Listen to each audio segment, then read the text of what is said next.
예림단장 칼럼입니다. 기독교의 핵심 진리 오늘로써 17번째입니다. 오늘은 하나님의 선하심에 대해서 나눠보도록 하겠습니다. 하나님은 결코 변하지 않으십니다. 이것을 우리는 신실하신 분이라고 이야기하죠.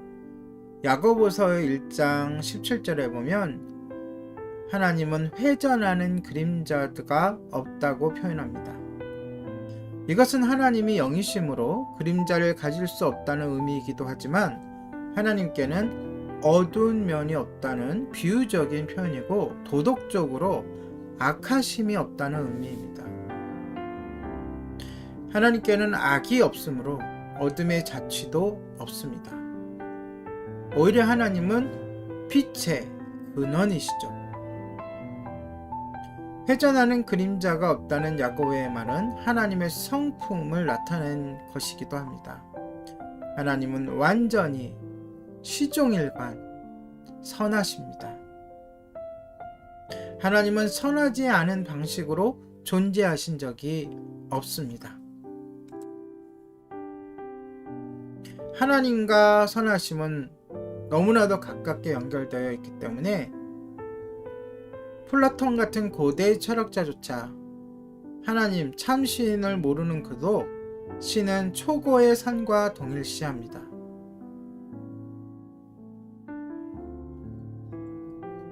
즉 하나님의 선하심은 하나님의 성품과 행하심 그 두 가지 모두와 관련이 있습니다. 존재론적으로 선하신 분 그리고 그분의 행하신 모든 것들이 선하시다는 것입니다. 하나님이 선하시다는 것은 스스로 어떤 법칙에 복종하시거나 어떤 법에도 매이지 않고 행동하신 후 전적인 자신의 권위로 자신이 선하다고 선포하시는 것이 아닙니다. 행위에 의한 것이 아니죠.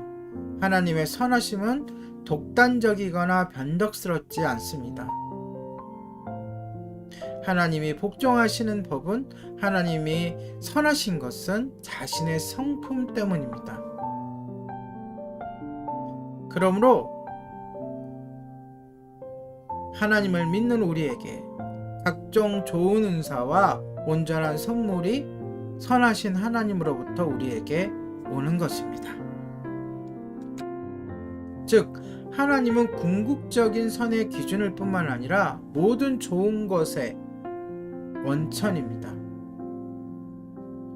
신약 성경에서 가장 유명한 말씀 중 하나는 물론 제일 유명한 것은 요한복음 3장 16절이겠죠. 하나님이 세상을 이처럼 사랑하사. 그리고 아마 이 본문일 텐데요. 로마서 8장 28절입니다. 우리가 알거니와 하나님을 사랑하는 자 곧 그의 뜻대로 부르심을 입은 자들에게는 모든 것이 합력하여 선을 이루느니라 라는 구절입니다.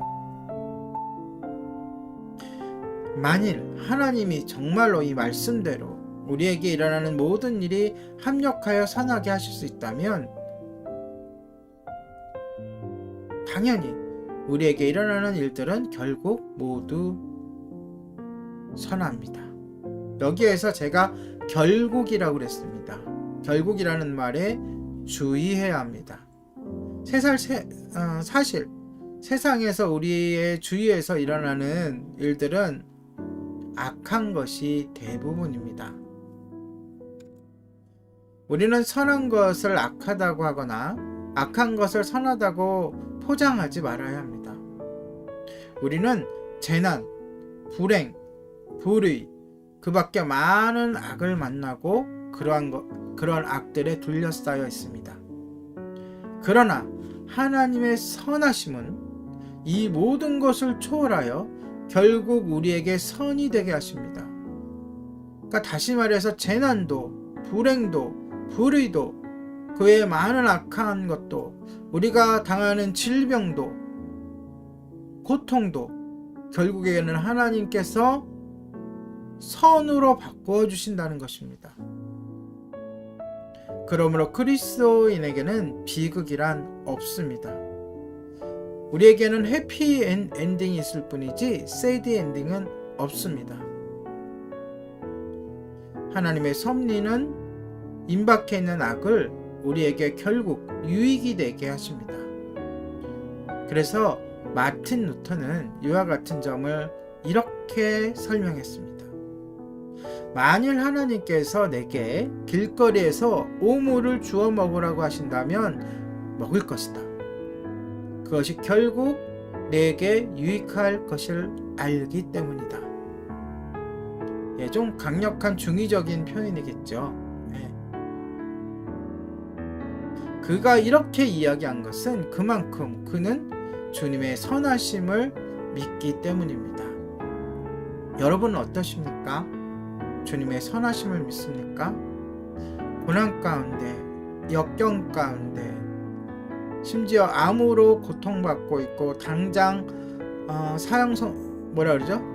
그거를 더 이상 못 고치고 몇 개월까지 몇 주밖에 안 남았다라고 할지라도 하나님은 그 모든 것들을 선으로 바꾸실 수 있다는 것을 믿으십니까?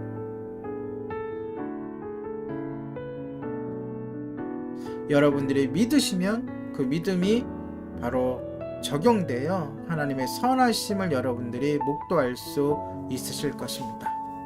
오늘의 예림단장 칼럼이었습니다.